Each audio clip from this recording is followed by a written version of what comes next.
Bonjour et bienvenue dans cette série de tutos. Je suis le docteur Audrey Dejon et j'ai l'honneur de travailler dans le service du professeur Samir Jaber, tous les deux au CHU de Montpellier. Les objectifs de ce tuto sont de répondre aux questions les plus fréquemment posées par les utilisateurs de respirateurs de réanimation en vous donnant donc des questions courtes et des réponses courtes.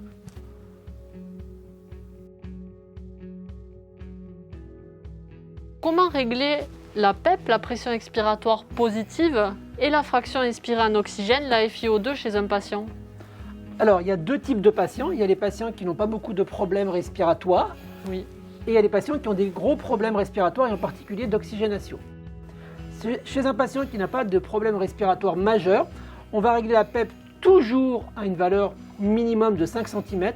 En général, pour ces patients, 5 cm suffisent. Et la FiO2 sera réglée pour avoir une saturation au doigt, une oxymétrie de pouls supérieure ou égale à 95%. Ça, ce sont chez les patients, par exemple, neuro, qui n'ont pas de gros problèmes respiratoires, par exemple. Par contre, chez un patient qui a des gros soucis respiratoires, l'exemple typique, c'est le syndrome de détresse respiratoire aiguë, on doit gérer un patient qui est très hypoxémique. Dans ce cas-là, on va plutôt se donner une cible moins exigeante en SpO2, donc une oxygénation au pouls saturomètre de 92%. Et pour cela, on va régler une FiO2 qui sera donc pas trop élevée parce qu'on sait que des FiO2 trop élevés, c'est pas bon. Et une PEP pas trop élevée non plus et pas trop basse parce qu'une PEP trop élevée, ça a un problème sur l'hémodynamique, ça baisse la tension.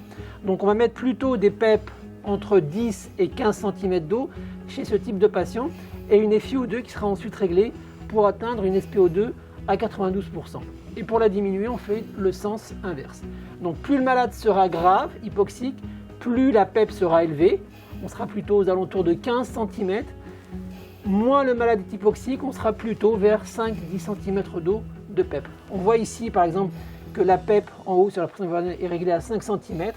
Et ensuite on est passé à 15 cm ici par exemple. Vous voyez, on peut le lire ici, 15,1 cm.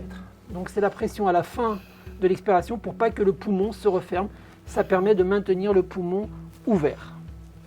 Merci beaucoup. Donc plus le patient est sévère, plus on va monter la PEP et plus on va tolérer des SpO2 un peu plus basses, autour de 92-93%. Absolument. Merci.